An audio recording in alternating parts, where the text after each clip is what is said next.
I enjoy the relationship of a companion. Yeah. And I've seen experiences with other friends and who have gone from one relationship of a marriage right into another one, and it always looks like they jump from the frying pan into the fire, you know. And Chuck Norris, Hollywood's unbreakable force, is more than simply a famed action star. He is also a financial ninja.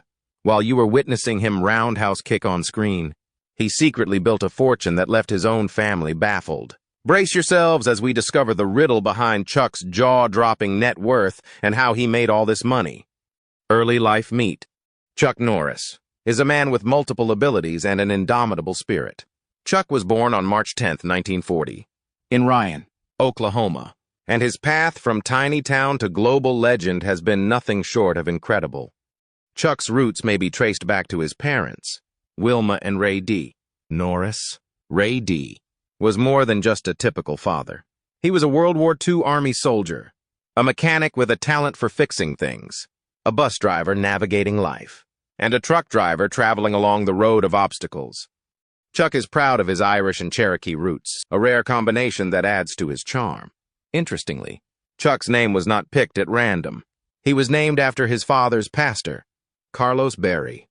Chuck was the older brother of two siblings, Wyland and Aaron. Little did they know fate had other plans for the Norris family. Chuck's younger brother Wieland made a terrible prediction to Chuck, which was tragically realized in 1970 when Wieland died before reaching his 27th birthday. Chuck's parents decided to divorce when he was 16 years old. His voyage then brought him from the familiar landscapes of Ryan, Oklahoma, to the fresh horizons of Prairie Village, Kansas, and finally Torrance, California. Chuck, together with his mother and brothers, went on a new chapter in life, leaving behind the remnants of a fractured family. Chuck describes his childhood as dreary. He wasn't the most athletic child on the block, winning medals or leading teams. Chuck, on the other hand, was not an athlete, was introverted, and had an average academic record. Chuck's father, Ray, contributed his own set of problems to his life. Ray's inclination to retreat into the realm of booze for months made Chuck feel embarrassed. Chuck's turbulent family upbringing resulted in a lingering introversion that lasted throughout his youth. Air Force and martial arts. Chuck Norris's experience began in 1958 when he joined the United States Air Force as an air policeman. His first stop was Osan Air Base in South Korea. That's quite a start. During his time in Korea, Norris earned the moniker Chuck and began training in Tang Soo Do, a martial art that inspired him to develop the universal way, Chunkukdo. After his time in Korea, Chuck returned to the United States and continued to serve as an air policeman at March Air Force Base in California. But the adventure did not end there. Norris retired from the Air Force in August 1962 as an airman first class. What comes next, you ask? So brace yourself. Chuck was once on the waiting list to become a police officer in Torrance, California. While patiently waiting, he did something extraordinary. He established his own martial arts studio. That's turning a waiting game into a winning one. Our man Chuck was not only a martial artist, he was also a competitor. But guess what? He did not have a smooth start. In his first two tournaments, he lost to Joe Louis and Alan Steen.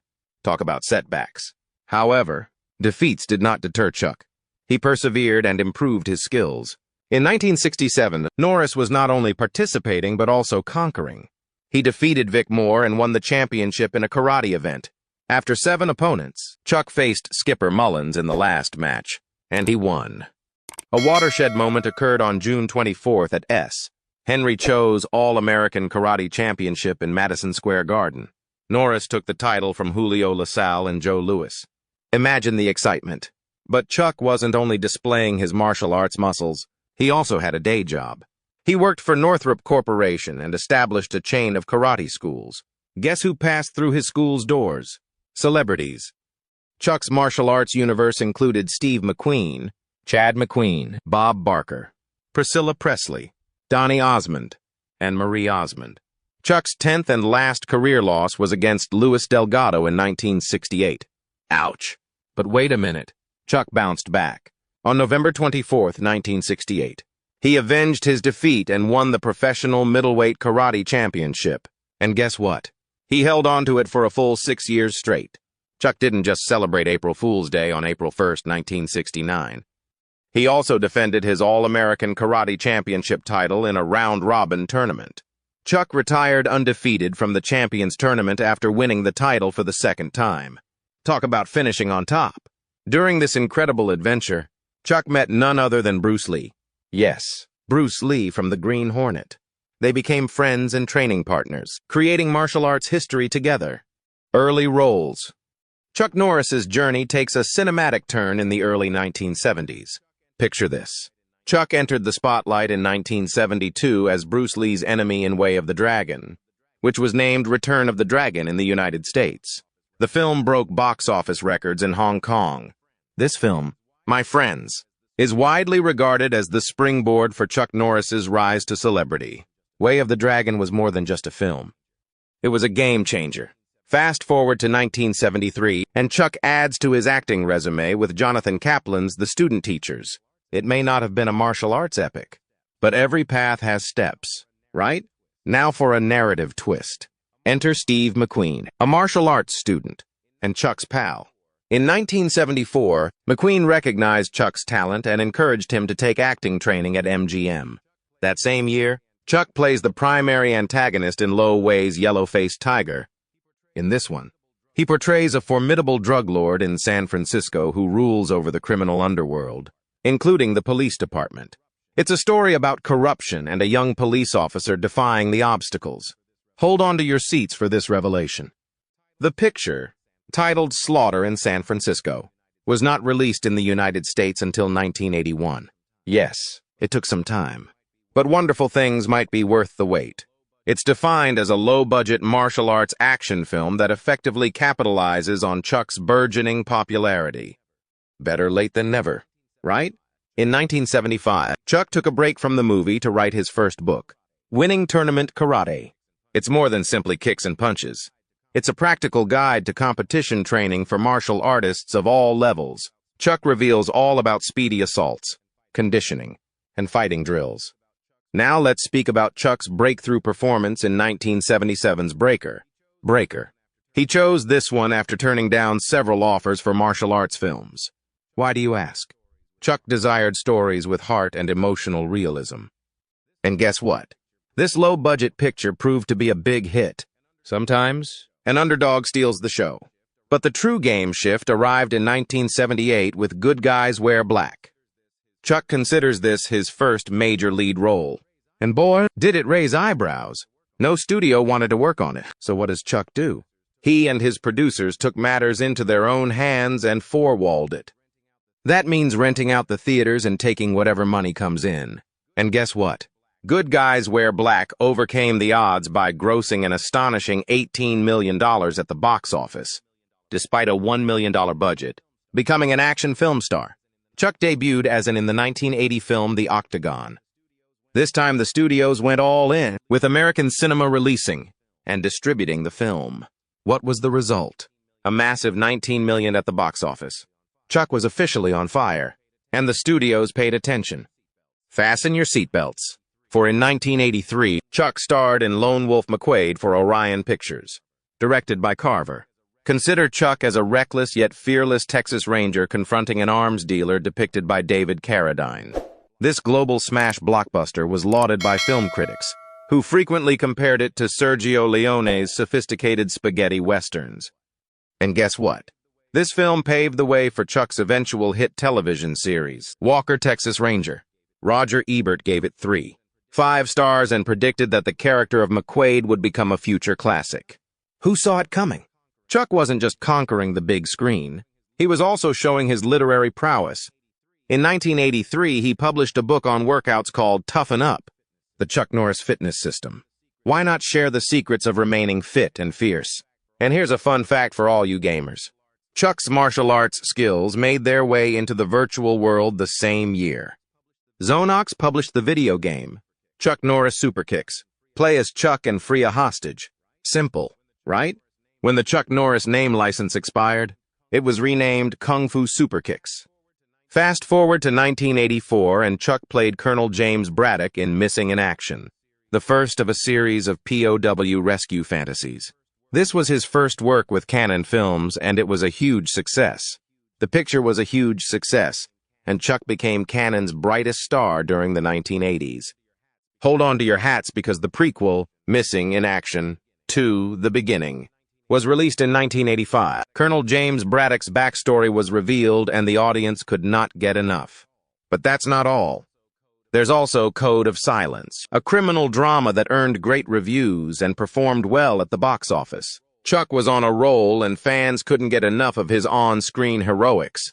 Delta Force debuted in theaters on February 14, 1986, co-starring the famous Lee Marvin. Need we say more? Elite special forces are fighting terrorists. Box office success? Absolutely.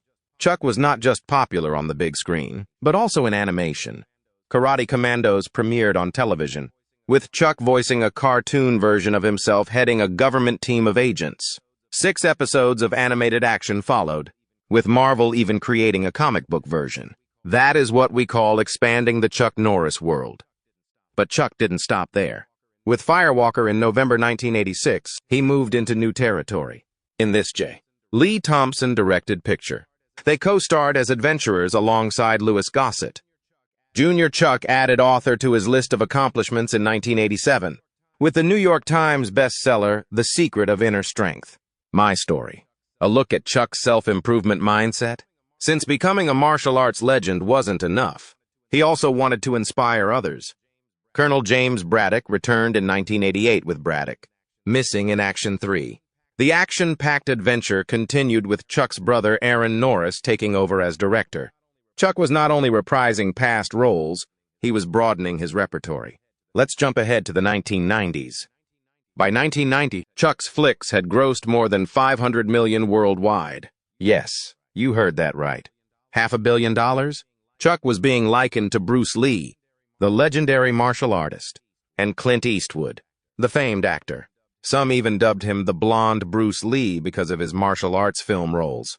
What about his loner persona? Similar to the renowned Dirty Harry himself? Family.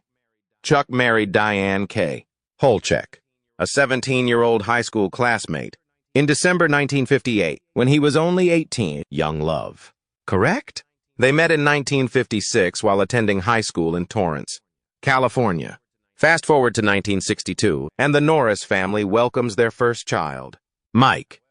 However, in 1963, Chuck had a daughter as a result of an affair. The twists and turns of life, huh? The Norris family expanded again with the birth of a second son, Eric, in 1964. Chuck and Diane have decided to end their 30-year marriage. They officially divorced in 1989, 1 year after they began living apart while filming the Delta Force 2. Even the most resilient fighters face difficulties from time to time. However, as the proverb goes, when one chapter closes, another opens. Chuck married again in November 1998, this time to former model Gina O'Kelly.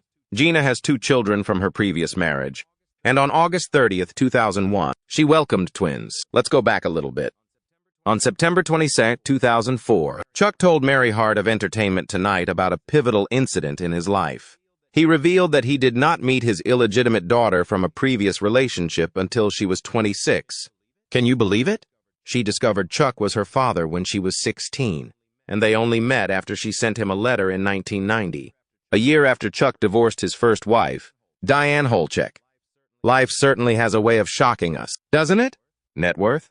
Chuck Norris, the roundhouse kicking icon, is known not only for his martial arts expertise and acting abilities, but also as a financial powerhouse. What's his net worth? A whopping $80 million. You may wonder how he came to be so wealthy. So, let's break it down.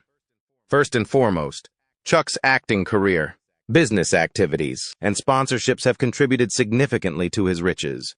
But it does not end there. Chuck possessed a large real estate business with properties spread across the United States. Consider this: a ranch in Texas, a beachfront mansion in California, and a home in North Carolina. Talk about living your dream. Now, here's a twist. Chuck Norris decided to put his Dallas, Texas property on the market for $1 to $2 million recently. Imagine owning a part of Chuck's heritage. Let us take a closer look at this Texas beauty. Chuck's ranch home in Dallas's Northwood Hills neighborhood is stunning. Built in 1975, it has been rebuilt and expanded to include 4 spacious bedrooms, 7 full baths, 2 half baths, a media room, a home gym equipped with a Chuck Norris total gym, a patio by a glittering pool, a 3-car garage, and a 900-square-foot detached studio. That is luxury living. Chuck Norris way. But wait, there's more to Chuck's financial history. Aside from performing, Chuck made a lot of money with his martial arts abilities. He even opened a martial arts school in California, training not only ordinary people but also famous stars and celebrities. Talk about having an impact. Now, let us discuss fitness. Chuck was passionate about health, and he turned it into a profitable venture by starting his own workout equipment company. Fitness fanatics all over the world joined the Chuck Norris Total Gym train, which contributed significantly to his net worth. Chuck's varied portfolio does not end there. However, he's also a successful author with works about martial arts, self-improvement, and personal development. His works sold millions of copies worldwide, contributing to his financial success. Now let's shift gears a little. Or should I say climb into Chuck's wheels. Chuck's truck. Norris is a beast on 4 wheels, built on the 2012 Chevrolet Silverado. Originally offered at a low price, the modifications on this bad boy make it impossible to get close to that figure. It's certainly one of the weirdest things on wheels, with a fading U.S. flag wrapped around the exterior. When Chuck isn't cruising in his truck, Norris, he's typically seen driving his Ford Ranger. Yes, even strong people have their favorite rides. But that's not all. Chuck also owns a gorgeous 2014 Cadillac Escalade. Consider it a glossy black exterior, a big grille, and a powerful body. Chuck knows how to roll in style. That concludes Chuck Norris's financial journey and assets, which include real estate empires, luxurious residences, exercise equipment, epic wheel awards, and accolades. Let's discuss Chuck's black belts.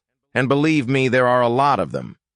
A 10th degree black belt in Chun Kuk Do, a 9th degree black belt in Tang Soo Do, an 8th degree black belt in Taekwondo, a 5th degree black belt in Karate, a 3rd degree black belt in Brazilian Jiu-Jitsu, a black belt in Judo.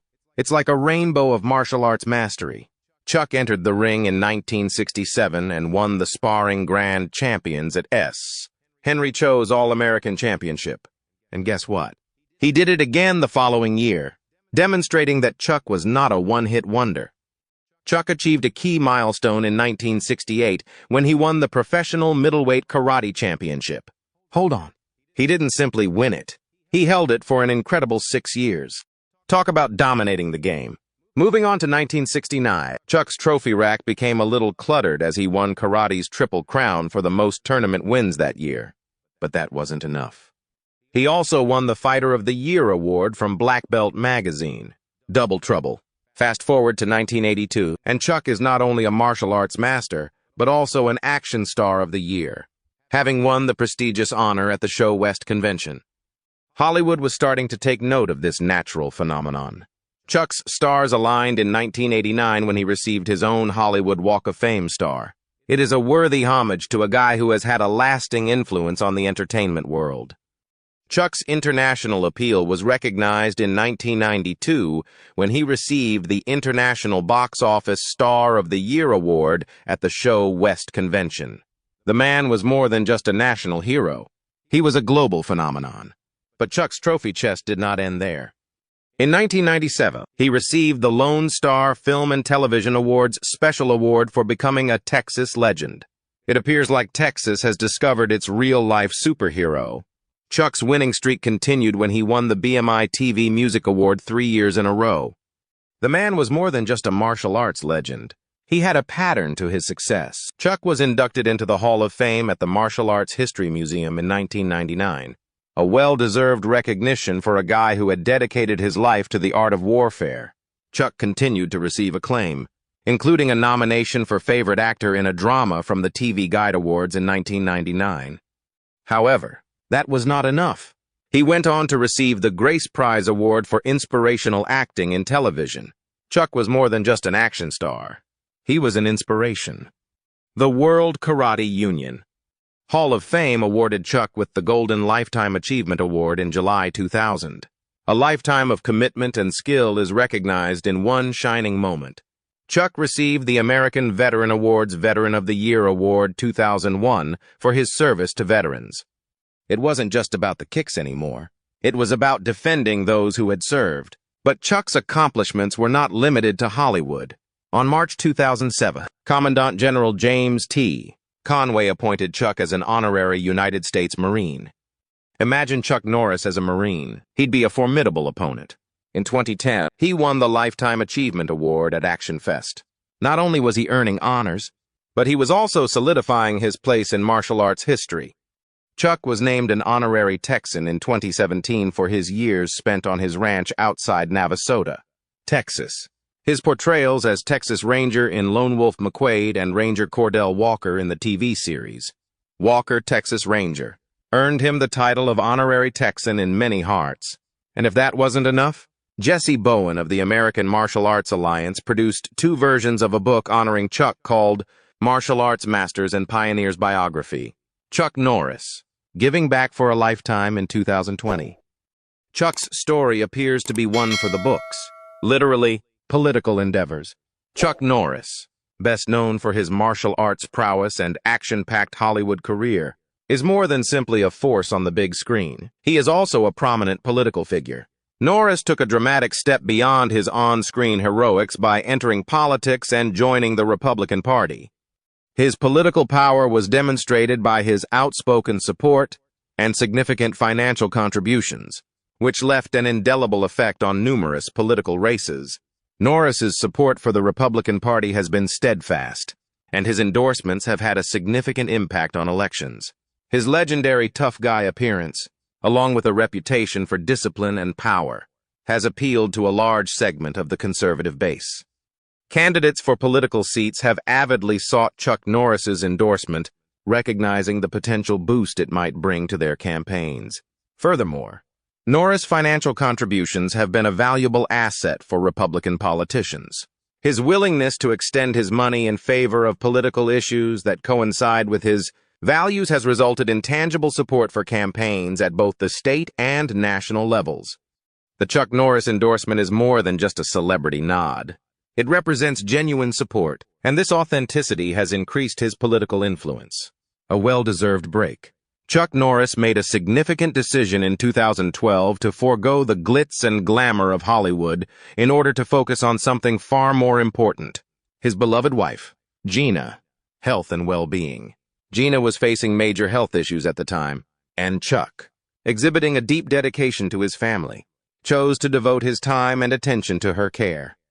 During this break, Chuck Norris not only became a devoted spouse, but also a dedicated champion for raising awareness about a vital issue: gadolinium toxicity. This move demonstrated Norris's commitment not only to his family, but also to the larger community dealing with comparable health issues. Gadolinium is a rare earth metal that is employed as a contrast agent in some medical imaging procedures, including MRIs. Chuck Norris's advocacy for this issue shows a personal connection to the negative effects of gadolinium exposure. His desire to use his platform to raise awareness about this issue shows his feeling of responsibility to constructively contribute to society. Despite his retreat from the Hollywood spotlight, Chuck Norris' actions spoke eloquently about the most important objectives in life. Hollywood's loss during this period became a benefit for people suffering from health difficulties due to gadolinium exposure, as Chuck Norris leveraged his popularity to bring awareness to a critical health issue and provide assistance to those impacted. Philanthropy. Chuck Norris became a real-life superhero in 1990 when he founded the United Fighting Arts Federation and Kickstart Kids. 2 excellent efforts. But wait, it's not just about kicks and punches. It's about providing at-risk children a fighting shot at a brighter future. Chuck, as the martial arts maestro that he is, understood the strength of discipline, attention, and self-esteem that martial arts could inculcate in children confronting difficult situations.